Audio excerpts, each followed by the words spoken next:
Bike మీద Hanuman junction దగ్గర ఆగాను నిమ్మకాయ నీళ్ళు తాగడానికి. ఎందుకంటే కళ్ళు తిరుగుతున్నాయి. విజయవాడ నుంచి హనుమాన్ జంక్షన్ దాకా వచ్చాను. ఇప్పుడేమో ఒక ఊరు బ్రిడ్జి రాజమండ్రి దగ్గరికి వచ్చాను. గోదావరి తల్లి ఎలా ఉంది చూడండి. కొద్ది కళ్ళు మూసుకుపోతున్నాను. ఒక టీ తాగడానికి ఆపాను. టీ తాగేసి మళ్ళీ బయలుదేరిపోతున్నాను. ఇక్కడి నుంచి ఒక 20 కిలోమీటర్లు వెళ్ళంగానే ఒక లొకేషన్ అనేది వచ్చింది. చూడండి చెట్లు అక్కడక్కడ ఎలా ఉన్నాయో చాలా ఆనందంగా అనిపించింది. చెట్లు చూడంగానే నా చిన్నప్పుడు మామిడికాయ చెట్లు ఎలాగ ఉండేవి అక్కడక్కడ. చూడండి ఆకాశం నీలం కలర్ ఎలాగున్నదో, తర్వాత ఆరెంజ్ ఎలాగున్నదో, అక్కడక్కడ ఆరెంజ్ అక్కడక్కడ నీలం కలర్లో ఉన్నది ఆకాశం. చాలా ఆనందంగా అనిపించింది. అక్కడక్కడ చెట్లు 2 చెట్లు చూడండి ఎలాగున్నాయో మామిడికాయ చెట్లు. అవి చాలా ఆనందంగా అనిపించింది మామిడికాయ చెట్లు చూడంగానే.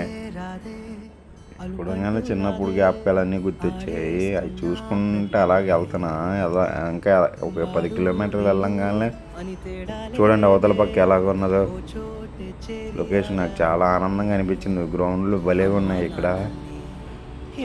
ఒక 10 కిలోమీటర్లు వెళ్ళంగానే ఒక నీరు చెరువు లాంటిది ఒక చెరువు వచ్చింది. వాగు లాంటిది చాలా తెల్లగా ఉన్నాయి నీళ్ళు. ఆకాశం కిందే ఉన్నట్టు అనిపించింది. అంత నీట్గా ఉన్నాయి నీళ్ళు. కాసేపు అక్కడ ఆగాను. చల్లటి గాలి వేస్తుంది అక్కడ.